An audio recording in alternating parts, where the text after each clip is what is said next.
Omen Chandi ji, VM Tudhiran ji, Tishu Diki ji, Siko Sridharan ji, brothers and sisters, Congress workers, I'd like to welcome all of you to this meeting.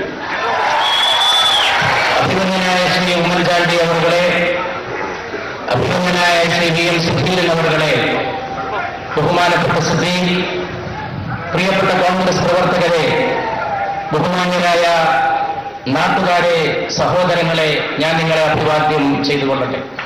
I'd like to begin by saying that I travel to all the states in this country, and I think the politics of Kerala, the participation of people in the politics of Kerala, the participation of panchayats in the politics of Kerala is something that the rest of the country must learn from. ഞാൻ ഈ രാജ്യത്തിന്റെ മുക്കുമൂലകൾ സന്ദർശിക്കാൻ എനിക്ക് അവസരം ലഭിക്കുകയുണ്ടായി. പക്ഷേ കേരളത്തിൽ വരുമ്പോഴുള്ള അവസ്ഥ വളരെ വ്യത്യസ്തവും ഉത്കൃഷ്ടവുമാണ്.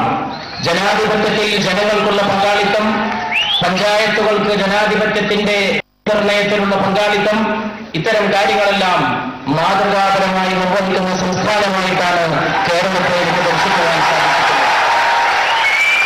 I think the Congress party can also learn from the Congress party in Kerala and the way the Congress party operates in Kerala. ദേശീയ തലത്തിൽ കോൺഗ്രസിന് തന്നെ കേരളത്തിലെ കോൺഗ്രസിൽ നിന്ന് ധാരാളം പഠിക്കാനും പകർത്താനുമുണ്ട് എന്നും ഞാൻ മനസ്സിലാക്കുന്നു. Of course, there are shortcomings in the political system of Kerala. I think the biggest shortcoming is the opponent of the Congress party in this state. തീർച്ചയായും നമുക്ക് ന്യൂനതകൾ ഉണ്ടാവാം, നമുക്ക് വൈകല്യങ്ങൾ ഉണ്ടാവാം. അതിൽപ്പെട്ട ഒരു വൈകല്യം നമ്മുടെ പ്രവർത്തനത്തിലെ കൂടുതൽ ശ്രദ്ധിക്കേണ്ടതായിട്ട് നാം പരസ്പരം ഘടിപ്പിക്കേണ്ടതായ യോജിപ്പിന്റെയും ഐക്യദാർഢ്യത്തിന്റെയും അവസ്ഥയാണ് എന്നും ഞാൻ തിരിച്ചറിയുകയാണ്. There should be no place for violence in the politics of Kerala. കേരളത്തിന്റെ ഏറ്റവും വലിയ വൈകല്യം എന്ന് പറയുന്നത് ഹിംസാത്മകമായിട്ടുള്ള നിലപാടാണ്.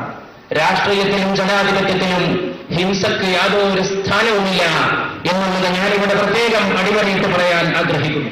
There should be no place for intimidation in the politics of Kerala. വിവേചനത്തിനും അപ്രകാരം തന്നെ കേരളത്തിന്റെ രാഷ്ട്രീയത്തിൽ യാതൊരുവിധ സ്ഥാനവും ഉണ്ടാകാൻ പാടില്ലാത്തതാണ്.